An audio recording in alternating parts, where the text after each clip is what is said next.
నమస్కారం, welcome to I dream. నేను మీ విజిత. ప్రస్తుతం మనతో పాటు ఉన్నారు ప్రముఖ ఆధ్యాత్మిక నిపుణులు జ్యోతిషరత్న శ్రీమతి కోనాల భాగ్యలక్ష్మి రెడ్డి గారు. ఇప్పుడు అమ్మతో మాట్లాడి మరిన్ని విషయాలు తెలుసుకుందాం. నమస్తే అమ్మా. నమస్తే అమ్మా. అమ్మ, మనకి ఈ మాసంలో శివరాత్రి రాబోతుంది. మామూలుగానే శివుణ్ణి ఎక్కువగా పూజిస్తూ ఉంటారు, శివుణ్ణి ఎక్కువగా ఇష్టపడుతూ ఉంటారు. శివుడు అభిషేక ప్రియుడు అంటుంటారు. నార్మల్గానే ఒక చెంబడి నీళ్ళు పోసినా, అభిషేకం చేసినా ఆయన మనని అనుగ్రహిస్తాడు అని అంటుంటారు. అయితే మహాశివరాత్రి లాంటి గొప్ప ఆ రోజు ఏ రకంగా మనం పూజిస్తే ఆయనను ప్రసన్నం చేసుకోవచ్చు అంటారమ్మా? ఓం నమ శివాయ, నమ శివాయ, నమ శివాయ, శివాయ గురవే నమః. అయితే మహాశివరాత్రి గురించి అడుగుతున్నారు మీరు. మహాశివరాత్రి మహాపర్వదినం. ముక్కోటి దేవతలే కాదు, ఈ యొక్క 84 లక్షల జీవరాశులు కూడా తమ భేదం లేకుండా ఆ భగవంతుడైనటువంటి మహాశివుణ్ణి ప్రార్థించేటటువంటి సమయం, దినం కూడా. మీరు ఒక్కసారి ఈశ్వరుడు గురించి మీరు అనుకునేటప్పుడు ఈశ్వర సర్వభూతానాం బ్రహ్మాధిపతి బ్రహ్మణోధిపతి బ్రహ్మ శివోమి సదాశివం అంటాం. అంటే అధర్వణ శీర్షంలో ఈశ్వరుడికి సంబంధించినటువంటి స్తోత్రాల్లో రకరకాలుగా ఆయన్ని చెప్పడం గురించి జరిగింది. అలాంటి పరిస్థితుల్లో మనము ఈ యొక్క శివోహం శివోహం శివోహం అని, నమశివాయ నమశివాయ అని ఇలా రకరకాలైనటువంటి పద్ధతుల్లో, అంటే చూడండి, ఏకత్వంలో భిన్నత్వం లోకంలో ఉన్నటువంటిది. అలాంటప్పుడు మనము శివలింగాలు కూడా రకరకాల శివలింగాలు ఉన్నాయి తెలుసా. కొంతమంది రాతితో చేసిన శివలింగాల్ని పూజిస్తారు. అంటే కొండరాతులతో చేసినటువంటి రాతి శివలింగం. ఓకే అమ్మా, గుళ్ళల్లో కూడా అంతే కదా, శిల్పాలతో సంబంధించి. రెండవది ఏంటంటే కనుక చెప్పాలంటే కనుక అది ద్రవ పదార్థం, అంటే ఏమిటి, పాదరసం, స్ఫటికం ఇలాంటిది, వాటితో చేసినటువంటి శివలింగాలు, మరకతం ఇలా. ఆ తర్వాత మూడవది ఏమిటంటే కనుక మనము చాలా మందికి తెలిసినటువంటి విషయం మృత్తికా లింగాలు, అంటే మట్టితో చేసినటువంటి లింగాలు. మరి ఏ లింగానికి ఎక్కువ, కొంతమంది ఏం చేస్తారు తెలుసా, దారువు అంటేని చెక్కతో చేస్తారు, ఆ లింగాన్ని కూడా పూజిస్తారు. ఆ విధంగా మనం ఇలా రకరకాలుగా పూజలు చేస్తున్నాం కదా లింగాలకి. మరి ఏ లింగానికి ఎక్కువ ప్రసిద్ధి? బంగారంతో చేస్తే మంచిదట, కానీ బంగారం మనం కొనే పరిస్థితిలో ఉన్నామా? పోనీ వెండితో, రాగితో, ఇత్తడితో, ఇలా లోహాలతో, ఏ విధంగా చేసినా కూడా భక్తి లేని శివ పూజ లేలా అన్నారు కదా. శివునికి పూజ చేయాలంటే తప్పనిసరిగా భక్తి అనేది కావాలి. ఆ భక్తి అనేది ఏ విధంగా ఉండాలంటే భగవంతునికి తోటి మనం మమేకమయ్యేటటువంటి భక్తి కావాలి. శివరాత్రి రోజున ఏం చేయాలి, ఎలా చేయాలి పూజా విధానం, లేకపోతే ఏ రకంగా మనం క్వశ్చన్స్ వేసుకున్నా కూడా చివరికి వెళ్ళేదా శివుడి దగ్గరికే పెడతాం. అందువల్ల మందార మాలధర జయ గౌరీ శంకర శివ శివ హర హర పాహి త్రినేత్ర గంగాధర బింబాధర చంద్రమౌళి శంకర. అంటే గంగాధరుడు ఆయనే, బింబాధరుడు ఆయనే. ఎవరిని? చంద్రబింబాన్ని మరి పెట్టుకున్నాడుగా. చంద్రమౌళీశ్వరుడైనటువంటి ఆ శంకరుణ్ణి ఏ రకంగా మందార మాలతో పూజిస్తావా, సన్నజాజులతో పూజిస్తున్నావా, మల్లికార్జునుడని మల్లెలతో పూజిస్తున్నావా అని మనం ఆలోచించినట్లయితే, హృదయ పుష్పాన్ని నీవు అర్పించినట్లయితే తప్పనిసరిగా హృదయంలో, అంతరాత్మలో పరమాత్మ, పర అనే శబ్దానికి మూల శబ్దమే శివ. పరమశివుడు. పరమ అంటే ఇక్కడ వాడు కాదు, అక్కడి వాడు, ఆది అంత్యము లేనటువంటి వాడు పరమశివుడు. హృదయాన్ని పుష్పంగా భావించి పూజ చేసిన సరిపోతుంది, అంతేనమ్మా? అంతేనమ్మా. అందువల్ల మీరు ఏం అర్పిస్తారు అంటే, మీరు అయ్యో పాలు, మామూలు పాలు లేవు, ప్యాకెట్తో చేసేస్తూ ఉంటారు శివలింగానికి అభిషేకం. ఎంత తప్పు అది.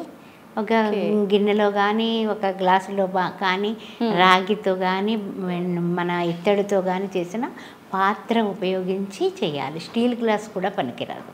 ఓకే. అందువల్ల అభిషేక ప్రియుడు కదా అని ఇందాక మీరు చెప్పేశారు. అవునమ్మా. ఆ అభిషేకాలు ఎలా చేస్తున్నారు మీరు? స్టీల్ చెంబుతో పోసేస్తారు.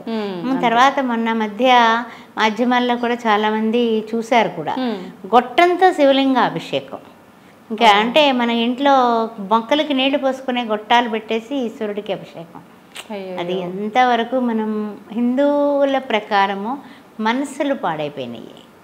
ఎందువల్ల అంటే మనకి శివుడు అనగానే ఏమైపోతుంది, మనకి రోమం కూడా ఓం నమ శివాయ, నమ శివాయ, శివాయ గురవే నమః అని దక్షిణామూర్తి స్తోత్రంలో కూడా చెప్తాడు.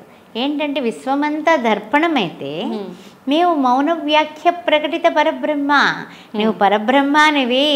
ఏ విధంగా మౌనంతో తన శిష్యుల్ని చూసి ఏం మాట్లాడట దక్షిణామూర్తి రూపంలో ఉన్న పరమేశ్వరుడు మౌనంతో, అంటే ఆ మౌనంలోనే వాళ్ళు విద్య నేర్చేసుకుంటారు. ఓకే. ఆ మౌనంలోనే వాళ్ళు అంతా కూడా ప్రపంచాన్ని సంబంధించిన జ్ఞానాభివృద్ధి చేసుకుంటారు. జ్ఞానాదేవతు కైవల్యం అన్నాడు శంకరాచార్యులు. మరి ఆ శంకరాచార్యులు కూడా అద్వైత సిద్ధాంతం, మరి పరమేశ్వరుడు మాత్రమే భగవంతుడు అని గుర్తెరిగి నడుచుకున్న ప్రవర్తన కలిగిన వాడే కదా. మానవ మనస్సుల్లో పరివర్తన, మానవుడు మాధవుడిగా అంటే మనకి పరమశివుడుగా మారాలంటే, అంటే శివకేశవుల భేదం లేకుండా ఉండాలంటే శివతత్వాన్ని ఆకళింపు చేసుకోవాలి. ఓకే. అయితే అమ్మ, ప్రత్యేకించి శివరాత్రి రోజు పూజ చేయాలి అని అంటే సమయం ఏమైనా చూసుకోవాలమ్మా? చాలా మంచి ప్రశ్న వేశారు. శివరాత్రి రోజు 12 గంటల సమయంలో రాత్రి లింగోద్భవం జరుగుతుంది అంటూ ఉంటారు. మరి అలాంటప్పుడు 11 గంటలకల్లా మీరు పూజకు సిద్ధమయ్యి చక్కగా మారేడు దళాలు పెట్టుకోండి. ఓకే. కుదిరినట్లయితే ఆవు పాలు, ఇంకా కుదిరినట్లయితే ఆవు పెరుగు, అంటే పంచద్రవ్యములు అంటారు కదా, ఆ పంచద్రవ్యములు పెట్టుకోండి. పెట్టుకొని చక్కగానే ఆ ఈశ్వరుణ్ణి చిన్న లింగం అంటే 2 అంగుళాల లింగాన్ని పెట్టుకొని చక్కగా మీరు మంచిగా అభిషేకం మీరే స్వయంగా చేసుకోండి. నమశివాయ అని ఆడవాళ్ళు చేసిన, ఓం నమశివాయ అని మగవాళ్ళు చేసిన, అంటే అకార ఉకార మకార తత్వమైనటువంటి శబ్దమయికి సంబంధించినటువంటి ఈ ఓంకారం అన్నది ఆదిగా అనాదిగా సనాతనంగా మనకి ఫస్ట్ సృష్టి దగ్గర శబ్దం ఏదైతే ఆవిర్భవించిందో అది.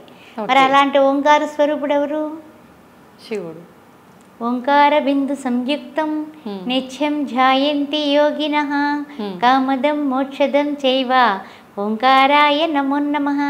అలాంటి ఓంకార తత్వం ఈశ్వరుల్లో ఉంది. అందువల్ల ఈశ్వరుడు ఎక్కడ ఉంటే అక్కడ ఓంకారం ఉంటుంది, ఓంకారం ఎక్కడైతే ఉంటే అక్కడ పరమేశ్వరుడు ఉంటాడు. అందువల్ల మనము పూజ చేసేటప్పుడు తప్పనిసరిగా శివలింగం లేదండి మా ఇంట్లో ఎట్లా అని అడుగుతారు. శివపార్వతులు, విఘ్నేశ్వరుడు, కుమారస్వామి ఉన్న పటం పెట్టుకోండి. అందువల్ల అంటే కనుక శివ కుటుంబంలో అనేకత్వంలో ఏకత్వం కనిపిస్తూ ఉంటుంది. మీకు గమనించండి, అమ్మవారి యొక్క సింహానికి అయ్యవారి యొక్క ఈ యొక్క నందీశ్వరుడికి పడుతుందా? పడదు. అయ్యగారు మెడలో వేసుకునేటటువంటి నాగా సర్పాలకి ఈ యొక్క ముంగేస అయినటువంటి మనకి నెమలి అయినటువంటి ఈ యొక్క సుబ్రహ్మణ్యేశ్వర స్వామి వాహనానికి పడుతుందా? పడదు. పోనీ అవి ఆ పాములు ఏం చేస్తాయి? ఈశ్వరుడి దగ్గర ఉన్నాం కదా అనేసి ఎలక వంక చూడకుండా ఉంటాయా అని ఆహారంని చూస్తాయి, కానీ అన్నీ కంట్రోల్డ్గా ఉంటాయి.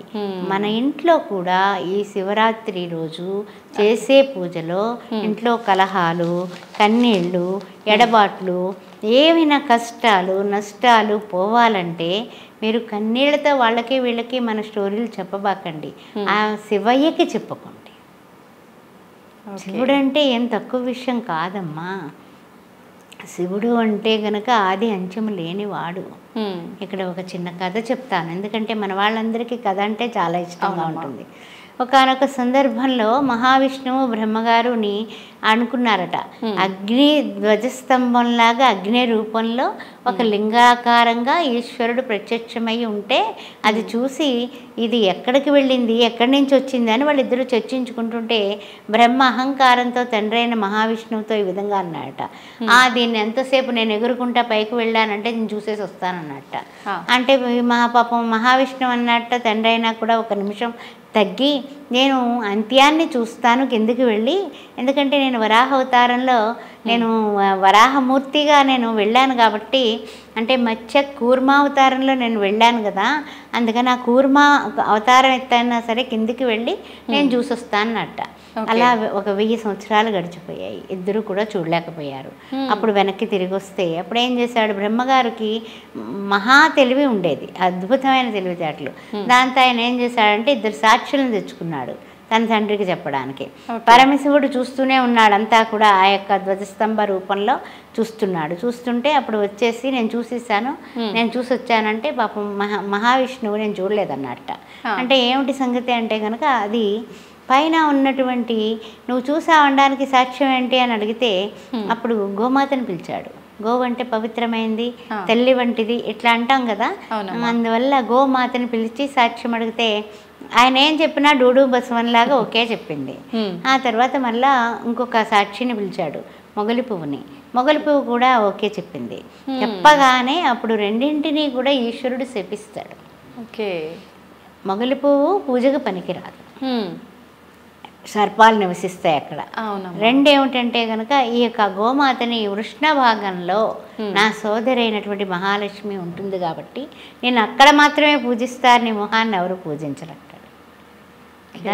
పొద్దునే గోముఖం చూడమని అనరు, గో వృష్ణ భాగాన్ని దర్శించి మీరు పూజ చేయండి అని చెప్తారు. అవునమ్మా, ఈశ్వర శాపం అది, ఇది ఆంతర్యం. ఓకే, అయితే అమ్మా ఇందాక మీరు మారేడు దళాలతో శివుణ్ణి పూజించాలి, దాని వెనకాల ఏదైనా ఆంతర్యం ఉందా అమ్మా? తప్పనిసరిగానమ్మా. ఇప్పుడు ఇంతకీ అమ్మవారి దగ్గరికి వెళ్ళాం కాబట్టి అమ్మవారికి అయ్యవారికి ఉన్న అనుబంధం కూడా చెప్తాను.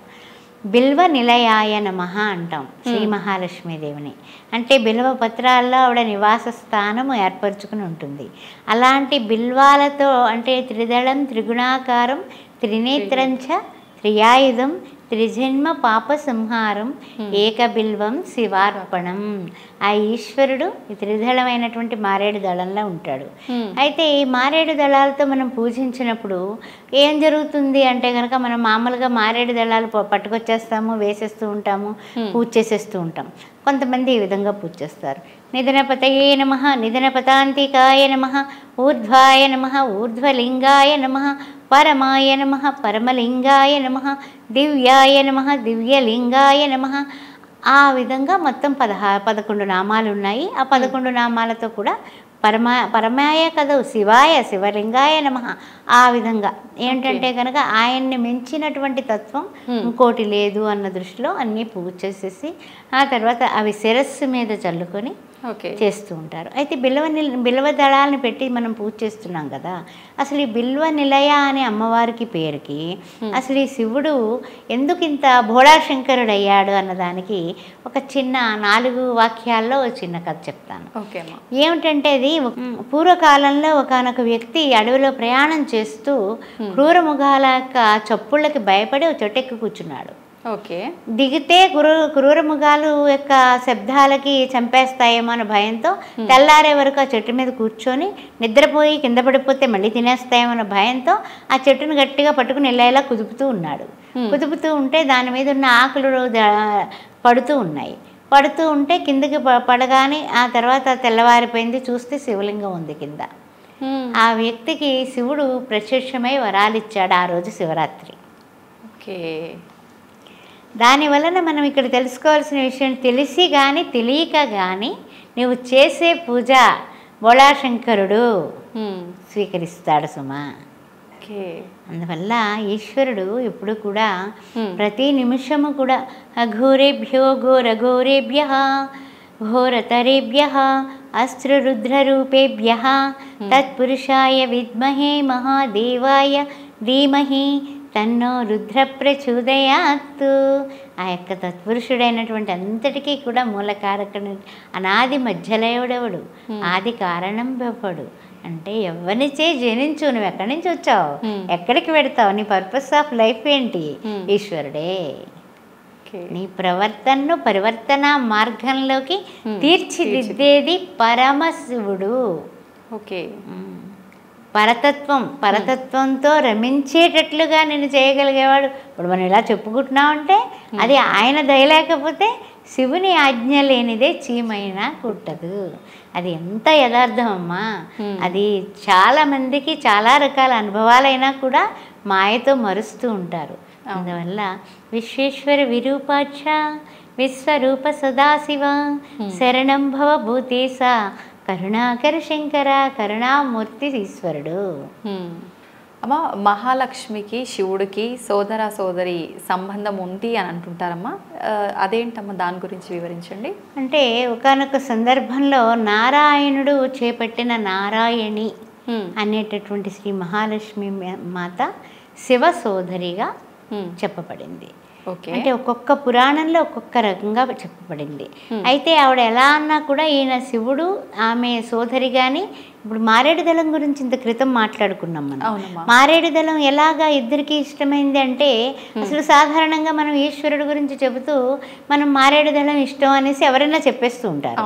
కానీ ఈ సోదర ప్రియత్వం ఉంది కాబట్టి శ్రీ మహాలక్ష్మీదేవికి అష్ట ఐశ్వర్యాలకి ప్రతీకగా వరం ఎవరిచ్చారు? పరమశివుడే ఇచ్చాడు. అందువల్ల అష్టైశ్వర్య సంపన్నులు అవ్వాలంటే శివారాధన చేసిన వాళ్ళని చూడండి, వాళ్ళు బ్రహ్మాండంగా ఉంటారు. వ్యాపార అభివృద్ధి, అదేవిధంగా లేమితనం లేకపోవడం, ఇంట్లో కూడా చాలా వరకు ఎన్ని కష్టాలు కన్నీళ్లు ఉన్నప్పటికీ కూడా ఎదురు తిరిగి నిలబడే మొండితనం కూడా ఈ శివారాధకులకు ఉంటాయి. శ్రీ మహాలక్ష్మి కటాక్షం కూడా లేదు అనే మాట వాళ్ళ ఇంట్లో వినపడదమ్మా. అంతకంటే ఇంకేం కావాలి? ఎందుకంటే నా అన్నను పూజిస్తున్నారు కదా, మరి ఇంకా ఆవిడ ఏం చేస్తుంది మరి? అదే విధంగా గరళకంఠుడు అంటూ ఉంటాం కదా ఈశ్వరుణ్ణి. ఈ గరళకంఠుడు అనడానికి కూడా మనందరికీ తెలుసు. అప్పుడు ఏదైతే మాందరగిరి పర్వతాన్ని మర్దించినప్పుడు వచ్చినటువంటి ఈ యొక్క విషాన్ని ఎవరు తీసుకుంటారంటే కనుక అప్పుడు అడిగారు అందరూ కూడా. ఎవరంటే బ్రహ్మ మాట్లాడలా, మహేశ్వరుడు మా దగ్గరికి వస్తుల్లోకి విష్ణువుని కూడా అడిగారు. పాపం ఆయన కూడా నా వల్ల కాదన్నాడు. కారణం ఏంటి? ఆదిగా అనాదిగా సనాతనమైనటువంటి పరమశివుడు లయకారకుడు. సృష్టి స్థితి వాళ్ళిద్దరికి అయితే లయకారకుడు. ఈ లయం చేసేస్తూ ఉంటాడు ఎప్పటికప్పుడు. ఇప్పుడు అన్ని యుగాలు అయిపోయి నీ లయం చేసేస్తాడు, మళ్ళీ మొదలు పెడతాడు. అంతే. అంతమా అమ్మ లయం అంటే? అంతే. అందుకే ఆది అంచము లేనటువంటి శివలింగం ఇది. ఆది నువ్వు చూడలేవు, అంచము చూడలేవు, అలాంటిది. అందువల్ల ఈ యొక్క లయకారకుడైనటువంటి పరమశివుడు ఏం చేశాడంటే కనుక, అయితే ఈ లయకారకుడైనటువంటి పరమశివుడు తనలో ఉన్నటువంటి ఒక తత్వాన్ని బయటకు తీయాలనేసి అనుకొని ఎప్పుడైతే గరళము తాగాలనుకునేటటువంటి సమస్య వచ్చి పడిందో ఆయన ఏం చేశాడంటే కనుక భార్య వైపు చూశాడు. లక్ష్మీ పార్వతి సరస్వతి ఒక్కటే పరమేశ్వరి తత్వం. ఆ మూడు వేరు కాదు. ఇప్పుడు నువ్వు ఒక అమ్మాయిగా ఉన్నావు, ఆ బిడ్డ నా బిడ్డ నీ యొక్క ముఖంలో కనిపిస్తుంది అనుకో, అమ్మ ఎలాగున్నావు అంటాను. నాలో అమ్మతనం కనిపించింది, మాతృ స్వభావం అమ్మ అని మీరు పిలుస్తారు. ఇది ఎలా వచ్చింది అంటే కనుక అది స్త్రీ తత్వంలో ఉన్నటువంటి యా దేవి సర్వభూతేషు మాతృరూపేణ సంస్థిత నమస్తత్వే నమస్తత్వే నమస్తత్వే నమో నమః. ఆ యొక్క తత్వంలో ఉన్నటువంటి తియ్యదనం అందరూ కూడా తల్లులు. ఆ తల్లితనాన్ని గురించి చెప్పుకోవాలంటే ఇంకొకసారి చెప్పుకోవచ్చు. ఈ యొక్క అమ్మవారైనటువంటి పార్వతీ వైపుకి ఈయన చూశాట.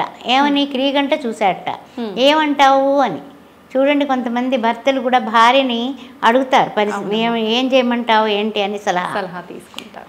అట్లాంటప్పుడు చూసినప్పుడు ఆవిడ అందట కామేశబద్ధ మాంగళ్య సూత్ర శోభిత కందర అంటే ఎంతటి మాట అంటే అది నా సూత్రం, నా మంగళసూత్రం యొక్క గట్టితనం బాగుంటే నీకేం కాదయ్యా, వెళ్ళవయ్యా ముందుకి అంది. అంతేగా నీలకంఠుడు చక్కగా ఆయన నోరు పట్టాడు, ఆ గరళం వచ్చింది, ఆయన కంఠంలో పెట్టేసుకున్నాడు. ఎందుకంటే ఆ సూత్రాలు నా సూత్రాలు గట్టిగా ఉంటే నీకేం కాదంది. అంతే. ఆవిడ ఎవరావిడ? మహాపతివ్రత శ్రీమాత శ్రీ మహారాజ్ఞి శ్రీమతి సింహాసనేశ్వరి. ఆవిడ చెప్పింది అంటే తిరుగులేదు కదా. అవునమ్మా. అందువల్ల భర్తని కూడా చాలామంది భర్తలు వినడం లేదంటూ ఉంటారు కదా. అర్ధనారీశ్వర స్తోత్రం అనేది ఉంది. అది శివరాత్రి పూట మీరు తప్పనిసరిగా చేసుకున్నట్లయితే మీ భర్తలు మీకు వశం అవుతారు. ఓకే, మొత్తానికి ఒక టిప్ కూడా ఇచ్చేసారమ్మా, పరిహారం. భార్యాభర్తల సఖ్యత లేని వాళ్ళకి. తప్పనిసరిగా. ఓకే అమ్మ, పెద్దవాళ్ళు చెప్తూ ఉంటారు శివుణ్ణి పూజించే వాళ్ళకి అనుగ్రహిస్తాడు, కాకపోతే ఎక్కువగా కష్టాలు పెట్టి ఓపికతో ఉన్న వాళ్ళని అనుగ్రహిస్తాడు అని. నిజమేనా అమ్మ? అంటే ఇప్పుడు కష్టం లేనిది ఎవరికి? మనిషి పుట్టిన దగ్గర నుంచి బయటకు వచ్చిన దగ్గర నుంచి కేరమని ఏడుస్తూ ఉంటాడు మానవుడు రాగానే. ఏమిటి ఎందుకు వచ్చాను రా భగవంతుడా అని మనకు తెలియదు, కానీ పిల్లాడు ఏడుస్తున్నాడు అనేసి వాడికి తేనె పట్టు లేకపోతే ఉగ్గు పట్టు ఇంకోటి పట్టు అట్టట్టట మొత్తానికి ఈ ఆహారం ఈ యొక్క ప్రపంచాన్ని తల్లి పరిచయం చేస్తుంది. పరిచయం చేసి ఆయన పలానా ఆయన మీ నాన్నగారమ్మ అంటే నాన్నగారు చేపట్టుకుంటాడు. అలా అలా అలా పరిచయం అంతా అమ్మే చేస్తుంది. అందువల్ల ఈ యొక్క ఏదైనా సరే ఏ తత్వానికైనా సరే ఆది అనాది అమ్మే అవుతుంది. ఆ తర్వాత ఏంటంటే కనుక ఈశ్వరుణ్ణి కొలిస్తే, మీరు ఈశ్వరుని కొలిచేటప్పుడు ఆయన ముక్కోపి అని భయం ఉన్నట్లయితే కొన్ని జాగ్రత్తలు పాటించాలి కదా. శుచి, శుభ్రత, తర్వాత అన్నీ కలిపేసుకోవడం, మరి అలాంటివన్నీ కూడా ఆయనకి ఇష్టం ఉండవు కదా. మరి ఆ జాగ్రత్తలు మీరు తీసుకున్నట్లయితే మిమ్మల్ని ఆయన ఎందుకు కష్టపడతాడు? అంతే అంటారమ్మా. అంతే కదా. ఒక ఆయన బావి తవ్వాలని కూర్చున్నట్ట, ఆ దొడ్డంతా కూడా బావి కింద గుంటలు తీసాడట. తెల్లవారేస్తులోకి ఏం లేదు. మరి అదే ఒక చోట తవ్వుంటే నీకు చక్కగా బావి వచ్చును కదయ్యా అన్నట్ట దారమిట వెళుతూ ఒక ఆయన. ఆ విధంగా ఉంటుంది. అందువల్ల ఏదైనా సరే కొంతమంది ఏమో తపస్సు చేస్తామంటారు. ఈ శివరాత్రి రోజున నేను పొద్దున్న నుంచి తెల్లవారుజాము నుంచి మన్నాటి వరకు ఎవ్వరు పలకరించకుండా నన్ను నేను గదిలోకి కూడా తరిపేసుకుంటాను. నమశివాయ నమశివాయ అంటే ఈ ఒక్క 24 గంటల్లో ఆయన వచ్చేసి నన్ను దీవించేసి నేను అడిగినవన్నీ ఇచ్చేసి అలా కొంతమంది అంటారు. అంటే ఏంటంటే శివునికి కోపం ఎక్కువ. అంటే ఎందుకు కోపం ఎక్కువ? కొన్ని కోరికలు తీరాలంటే కొంతమంది దేవతలు వెళ్ళి ఈ విధంగా ఇతనికి శివుడికి మన్మథ బాణాలు వేయిస్తారు. ఓకే, అప్పుడు భస్మం అయిపోతాడు మన్మధుడు. అది మళ్ళా పార్వతీదేవి సతీదేవిగా భస్మమయ్యి మళ్ళీ తిరిగి పుట్టడం, పార్వతిగా ఉద్భవించడం, ఆ కథంతా వేరు. ఎందుకు జరిగింది అంటే ఆ యొక్క ఆయన కొన్ని విషయాల్లో ఆయన యోగా నిద్రలో ఉన్నా లేకపోతే ఏదైనా సరే ఒక ధ్యానంలో ఉన్నా ఆయన కూడా రామ రామ రామ అని రామనామస్మరణ చేస్తాడట. ఓకే, అందువలన అలాంటి వాళ్ళని డిస్టర్బ్ చేస్తే వాళ్ళు ఏం చేస్తారు? మూడో కన్ను తెరిస్తే ఎవరికైనా 3 కళ్ళు ఉన్నాయా? దేవుళ్ళందరినీ మీరు అందరితోటి కూడా చక్కగా ఇంటర్వ్యూలు తీసుకుంటారు కదా. ముక్కంటికి మాత్రమే 3 కళ్ళు ఉన్నాయి. అది అవసరమైనప్పుడు మీకు మనందరికీ కూడా ఉంది, కానీ అది జ్ఞాన నేత్రము. ఆ నేత్రాన్ని చక్కగా మీరు అద్భుతమైనటువంటి జ్ఞానం వైపుకి మీ యొక్క బుద్ధిని తిప్పినట్లయితే తప్పనిసరిగా భక్తి జ్ఞాన వైరాగ్య మార్గాల్లో ప్రయాణం చేస్తారు. అప్పుడు ఏమిటంటే ఇహలోకంలో ఉండేటటువంటి అదిగో శివుడిని పూజించాం మాకు కష్టాలు వచ్చాయి, అబ్బా ఈ శివుడు వద్దబ్బా, కాదు.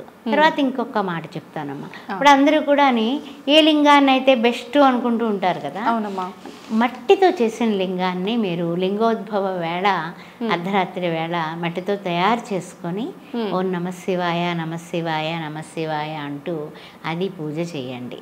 మీరు దాన్ని పత్రితో చేస్తారా, ఆవు పాలతో చేస్తారా, కొబ్బరి నీళ్ళతో చేస్తారా, తేనెతో చేస్తారా, ఏం చేసినప్పటికీ కూడా మట్టి లింగం చాలా వెంటనే అంటే ఒక సందర్భంలో జ్యోతిష్యానికి వచ్చిన ఒక అబ్బాయికి వివాహం కావడం లేదు, శరీరం మీద బోల్డ్ మచ్చలు వస్తున్నాయి.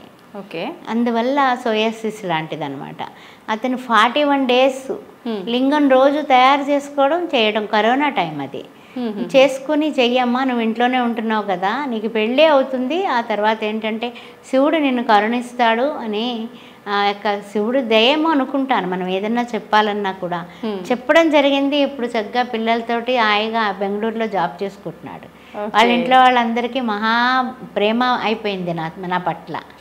అందువల్ల ఈశ్వరుడు తప్పనిసరిగా వింటాడమ్మా. మన మొర వినేవాడే, సులభంగా వినేవాడు ఆయనే. ఇలా ఒక్కింతయ్య లేదు ధైర్యంబు విలోలంబయ్యే అని కొన్ని 1000 సంవత్సరాలు ఏడుస్తే గాని గజేంద్రుని అనుగ్రహించలా ఆయన.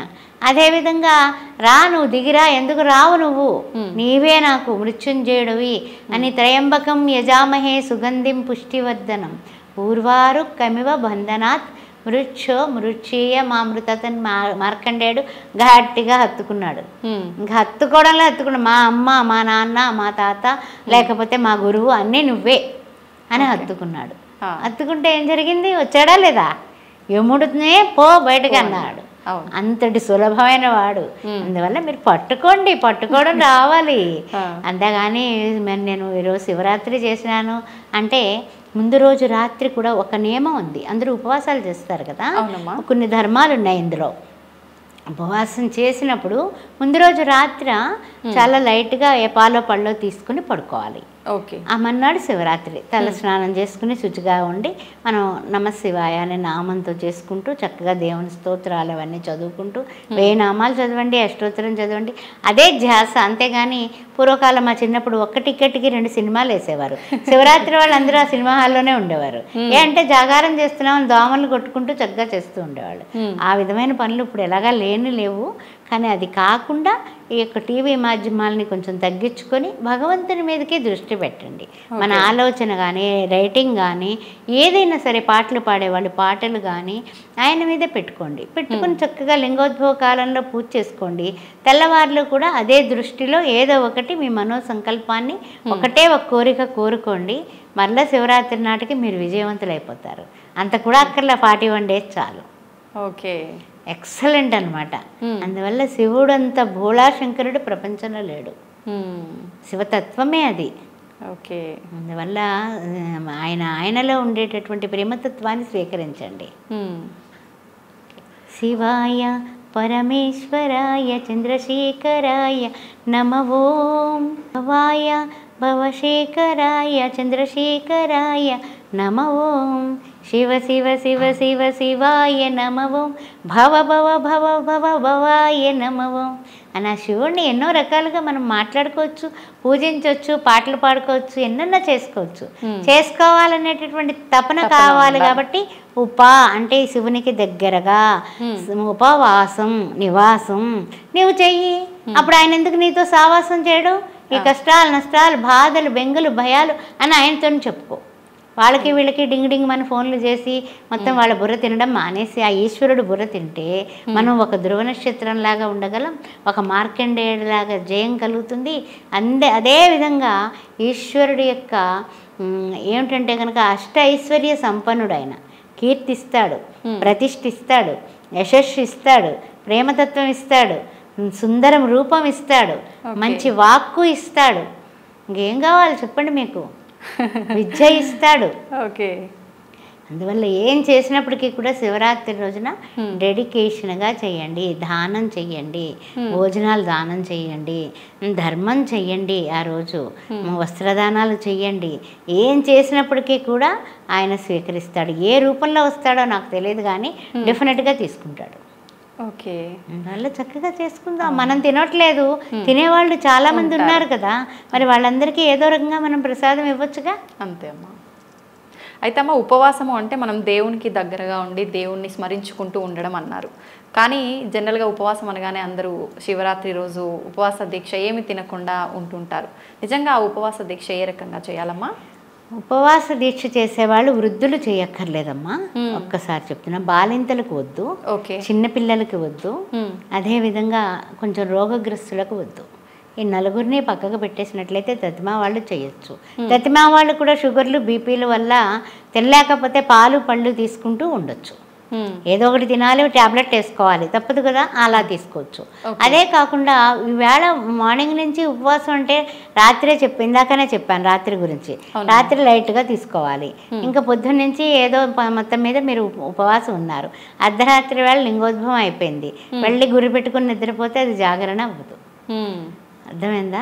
ఆ తర్వాత ఏంటంటే కొంతమంది ఏంటంటే కనుక ముచ్చట్లు హౌస్లు పెట్టుకుంటారు, ఎంజాయ్ చేస్తారు, అంత్యాక్షరీలు పెట్టుకుంటారు. ఏం పెట్టినా పురాణాల మీద అంత్యాక్షరి పెట్టుకోండి. దైవనామాన్ని పక్కకు వెళ్ళకండి. అర్థమైందా? ఆ విధంగా పెట్టుకోండి. అంటే మన యొక్క నాలెడ్జ్ని పెంచుకోండి.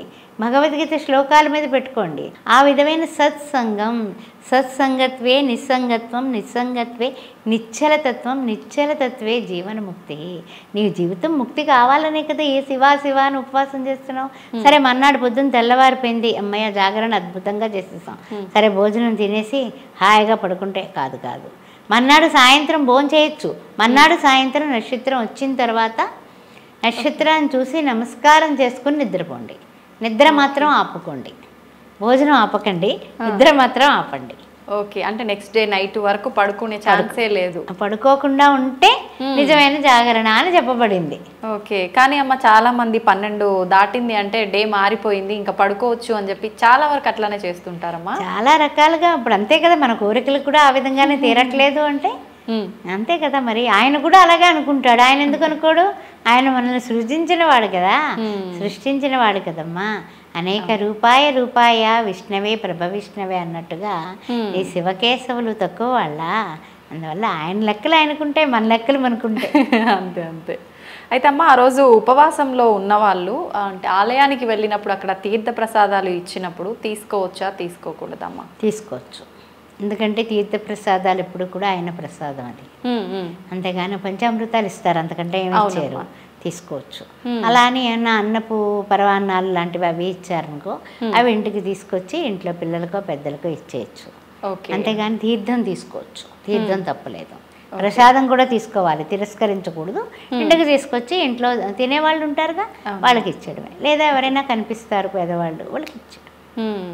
ఓకే అమ్మ, అయితే శివాలయం నుంచి మనము కొట్టిన కొబ్బరికాయ కానీ మిగతా ప్రసాదాలు ఏవైనా తీసుకొచ్చుకోకూడదు అని అంటుంటారమ్మా, అది ఎంతవరకు నిజం? అంటే శివాలయం అంటేనండి ఎలా ఉంటుందంటే శివుని యొక్క ఒక శివుడి గురించి ఒక విషయం చెప్పుకునే ముందు నంది గురించి మాట్లాడుకుందాం. ఓకే అమ్మ. నంది ఏం చేస్తూ ఉంటాడు? మనలాగా ఆ శివాలయానికి వెళ్ళి కూడా అరే వాళ్ళు వచ్చారే, ఇక్కడికి వచ్చారు, గుడికి వచ్చారా, గుడికి రాకపోతే ఎక్కడికి వస్తారు ఏంటి ఆ ప్రశ్న అసలు అలా అడుగుతూ ఉంటాం కదా. అలాగే గుడికి వచ్చారా, బాగున్నారా, మా ఇంట్లో వాళ్ళు బాగున్నారు, వీళ్ళు ఏంటమ్మా అది. నంది ఏం చేస్తాడు? ఓన్లీ శివుణ్ణి మాత్రమే చూస్తూ ఉంటాడు. ఓకే, ఎందువల్ల అంటే కనుక ఏకాగ్రతతో నువ్వు చేసే పని మీద డెడికేషన్, డిటర్మినేషన్, డిసిప్లిన్తో నువ్వు ఉన్నట్లయితే నీకు శివుడి నుంచి రియాక్షన్, రిఫ్లెక్షన్, రీసౌండ్ వస్తుంది. అది నిజం. ఓకే, అర్థమైందా? 5 నిమిషాల్లో పూజ చేయొచ్చు, అదే 5 గంటలు పూజ చేయొచ్చు. కానీ ఏంటంటే నీకు ఏకాగ్రత లోపం ఉండకూడదు. అది నంది ఈశ్వరుడయ్యాడు. నంది అదే ఏకాగ్రతతో చూస్తూ నందీశ్వరుడయ్యాడు. సరే అక్కడి నుంచి కొబ్బరికాయ తెచ్చుకోవచ్చా అంటే పత్రం ఇస్తారు. ఆ పత్రాన్ని తీసుకెళ్ళి నందీశ్వరుడి భుజం మీద పెడతాం, తల మీద పెడతాం, లేకపోతే నడుము మీద పెడతాం. సరే ఆయనతో చెప్పుకుంటా, కొంతమంది ఆయన కుడి చెవి ఇలా పట్టుకొని చెప్తూ ఉంటారు. ఇది ఎలా వచ్చింది అంటే కనుక కాశీలో మరణించిన వాళ్ళకి, మరణించిన ప్రతి ఒక్కరికి కూడా ఈ చెవి తమ్మి ఇలా లేచి ఉంటుందట, ఓన్లీ కాశీలో మరణిస్తేనే. ఓకే, అర్థమైందా? ఎందుకంటే ఈశ్వరుడు ఈ చెవి ఇలా పట్టుకొని రామనామాన్ని ఉపదేశిస్తాడట వాళ్ళ చెవిలోనమ్మా. ఓకే, అందుకని శివలోకం అవాప్నోతి, అక్కడ చచ్చిపోయిన వాడికి తిరిగి పునర్జన్మ నవిద్యతే. అంతటిది ఉంది. అసలు శివతత్వమే పెద్ద తత్వం అమ్మా. 3 ముక్కల్లో చెప్పేదా చెప్పు. అయితే కొబ్బరికాయ కొట్టేస్తాం కదా, కొట్టేసిన తర్వాత ఒక చెక్క అక్కడ వదిలేసి ఒక చెక్క తెస్తారు, బయటకు తీసుకొచ్చాక అక్కడ పక్కన పెట్టేసి వచ్చేస్తుంటారు చాలా మంది. అదేదో ఎవరొకళ్ళు అది తీసుకెళ్ళడం తప్పు అనేది చాలా మందికి చాలా రకాలుగా ఉంది. అది ప్రసాదంగా నీవు భావించినప్పుడు తెచ్చుకోవచ్చు, కానీ అది ఏంటంటే కనుక అది తీసుకెళితే నాకు ఏదైనా జరిగిపోతుందేమో అని భయపడినప్పుడు తెచ్చుకోకు. నిర్భయత్వం ఉంటే తెచ్చుకోవచ్చు, అంతేగాని నువ్వు ప్రసాదం తీసుకెళ్ళొద్దని ఎవరు చెప్పరు. అక్కడ ఉన్నటువంటి విషయం ఏమిటంటే అది ప్రసాదంగా నువ్వు భావించి, లేకపోతే కనుక పూజారి గారినే ఉంచేసేయండి అని చెప్పేసే. ఓకే, భస్మాన్ని ఈశ్వరుడికి అర్పించడం అనేది కొబ్బరికాయ కంటే కూడా చాలా ముఖ్యమైన విషయం. ఆ భస్మాభిషేకం చేస్తారు కదా, అవునమ్మా, అది చాలా ముఖ్యం. అలాగే ఇంట్లో చిన్న చిన్న శివలింగాలు ఉంటాయి, కొబ్బరికాయ మీరు కొట్టక్కర్లా, భస్మం అభిషేకం చేయండి రోజు, చాలు. అద్భుతమైనటువంటి ఐశ్వర్యం ఇంట్లో ఉంటుంది. అయితే చాలామందికి చాలా విషయాలు పాపం తెలిసి తెలియక డౌట్స్ అన్నమాట. తెచ్చుకోరు కొంతమంది ఇది ప్రసాదం, మారేడు దళాలు తెచ్చుకోరు, శివుని మీద గులాబీ పూలు ఇచ్చినా సరే అక్కడ పెట్టేసి వచ్చేస్తారు. కానీ ఏంటంటే ఆయన మల్లికార్జునుడు కదా, భ్రమరాంబ స్వరూపమైనటువంటి ఆ యొక్క భ్రమరాంబని చేపట్టినవాడు కదా. అందువల్ల ఆయనకి తెలియంది లేదు, ఆయనకి అవసరం లేనిది కాదు, ఆయన సృష్టినే ఆయనకు అప్పచెపుతున్నాం అంతే. చీమ కూడా కుట్టదు శివుడు ఆజ్ఞ లేనిదే. అందువల్ల నీవు చేసే ప్రతి క్రియ కూడా ఆయనకి అర్పితం అనే అర్పిత భావంలో ఉండండి. నేను తెచ్చుకున్నాను ఏమన్నా అవుతుందా, లేకపోతే శివాలయానికి వెళ్ళాను, ప్రదర్శనలు ఎలా చేయాలి, ఎంతవరకు చేయాలి, ఆ సోమసూత్రం ఉంటుంది కదా, అంటే ఏదైతే నీళ్ళు వస్తున్నాయో.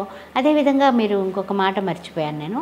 ఇప్పుడు 12 గంటలకు లింగోద్భవ సమయంలో లింగం చేసుకొని మీరు అభిషేకం చేసుకుంటారు కదా, పూజ చేసుకుంటారు కదా, ఇంట్లో లింగం ఉన్నా కూడా పూజ చేస్తారు కదా, అది కూడా ఉత్తరం వైపు నీళ్లు ఇలా పారేలాగా పెట్టుకోండి.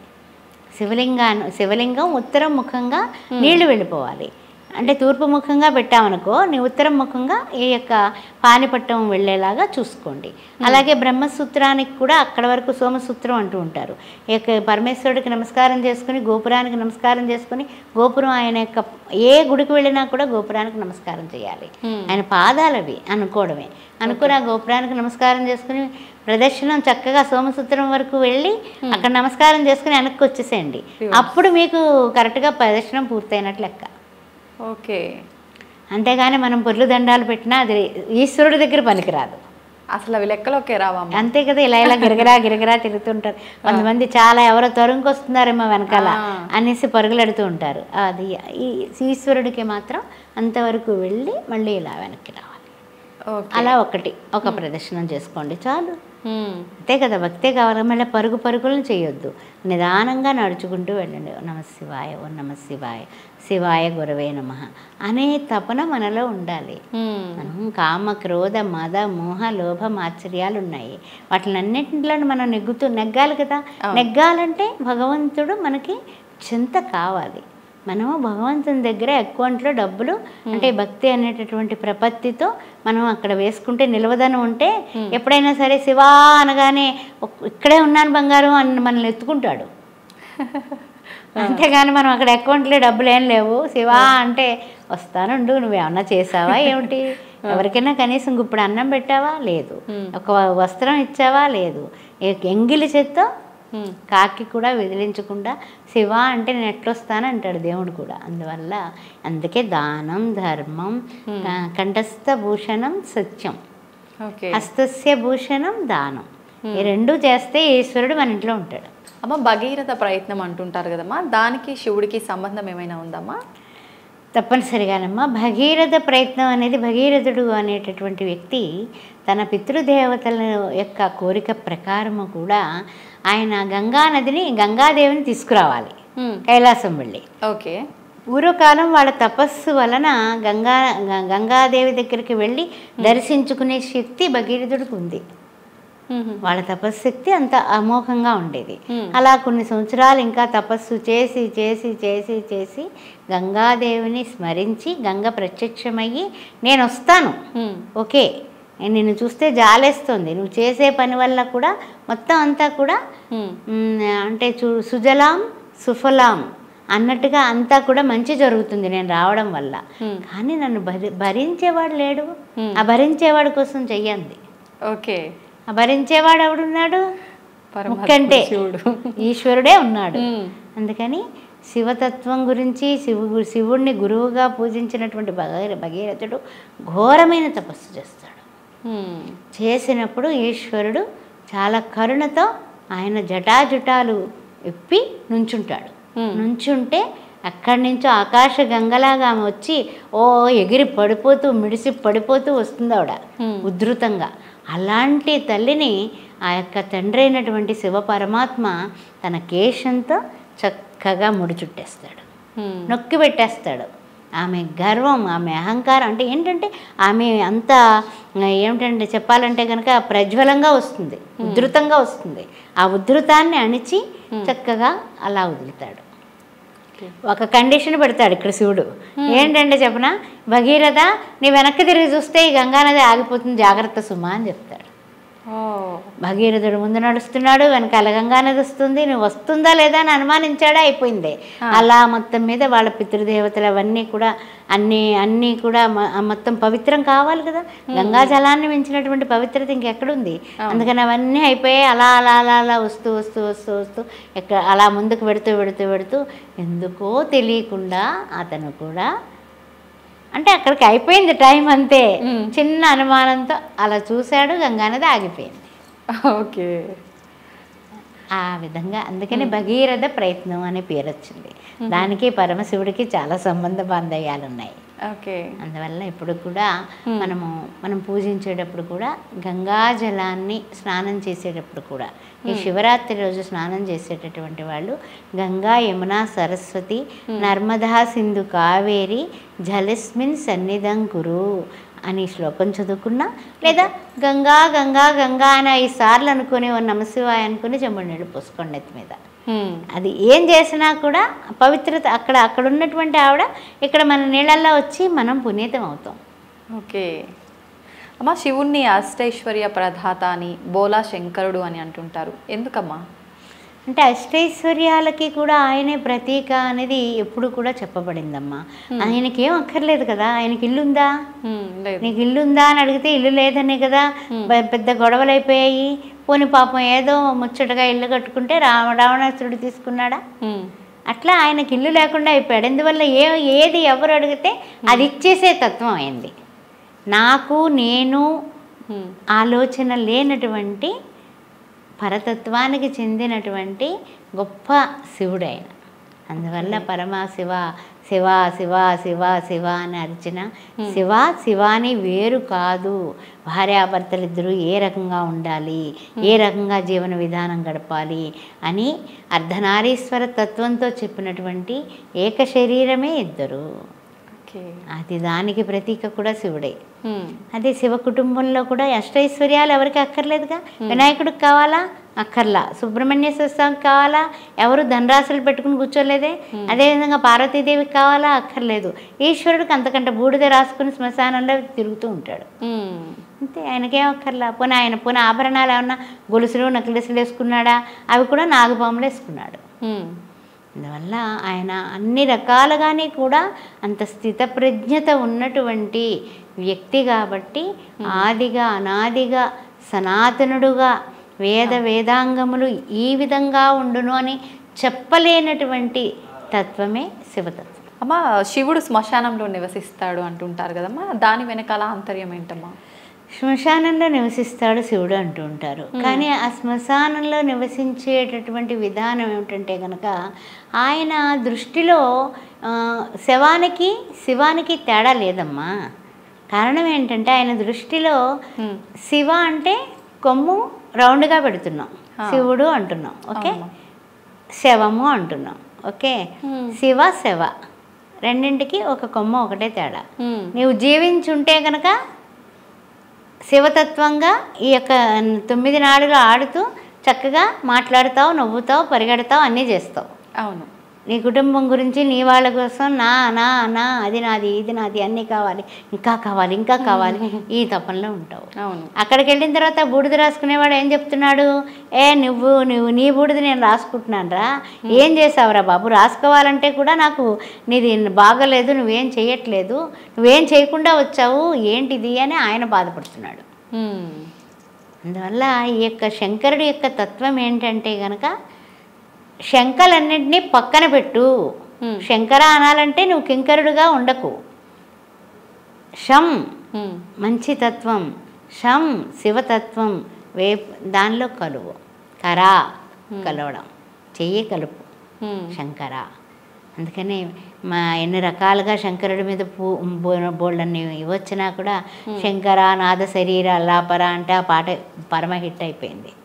అందువల్ల ఇవన్నీ కూడా ఏంటంటే భస్మాన్ని పూసుకుంటూ ఆయన అక్కడే తిరగడం కారణం ఏంటంటే మనిషి జీవనంలో బ్రహ్మాండంగా బ్రతికేస్తాడు. దేశానికి రాజు, రాజుగారు వస్తున్నారా మా ఇంటికి రండి, కొంచెం 1 నిమిషం కూర్చోండి అంటాం కదా.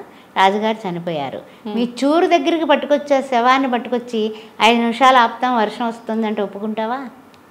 రాజుగారు ఆయన చచ్చిపోయి ఉన్నాడు, మీ ఇంట్లో ఒక గంట పెడతాం, ఎందుకు ఒప్పుకోవు? కానీ శంకరుడు ఒప్పుకుంటాడు. శ్మశానంలో ఆ 6 అడుగుల నేల ఇచ్చేస్తాడు మనకి. అందువల్ల శంకరుడు అక్కడ నివసించే మూలానే ఈ యొక్క జీవము విడిచిపెట్టినటువంటి ఈ శరీర మాధ్యాలన్నీ కూడా అన్ని ధర్మాలు సాధించినా సాధించకపోయినా, స్వార్థచింతంతో ఉన్నా నిస్వార్థంగా బ్రతికినా కూడా రాజు పేద అనే తేడాలు లేకుండా అక్కడ లయం చేసుకుంటాడు. అందువల్ల శ్మశానంలో ఆయన ఉండడం జరిగింది. ఆయనకి ఏమీ లేదు, ఇహ పర అనేది ఏం లేదు. అది అలా నడుస్తున్నటువంటి ప్రక్రియ. మొత్తం అంతా సృష్టి అంతా కూడా ఆయనకి విసుగు పుట్టింది అనుకో, మొత్తం అంతా కలిపేస్తాడు, అయిపోయింది. మళ్ళా తిరిగి పునరుత్పత్తి, ఒక సైకిల్ లాంటిది ఇదంతా అని. అందువల్ల శంకరుడు శ్మశానంలో నివసించడానికి, దానికి కొంప గోడు లేకపోవడానికి కారణాలు ఏంటి అంటే ఆయనకి ఏమీ అక్కర్లా, మానవుడికే అన్నీ కావాలి. అమ్మ, మనం ఇందాక కూడా మాట్లాడుకున్నాము శివుడాజ్ఞ లేనిదే చీమైనా కుట్టదు అని.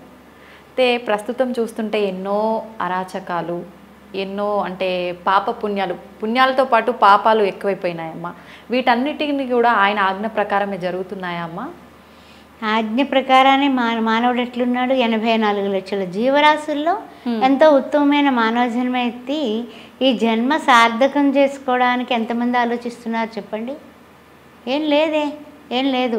తిన్నామా, చక్కగా ఎంజాయ్ చేసామా, నిద్రపోయామా, మళ్ళా తెల్లారి లేచామా, ఎంత ఈజీ మనీ మనం గెయిన్ చేసుకున్నాము అన్నదే ఎక్కువ కనిపిస్తుంది.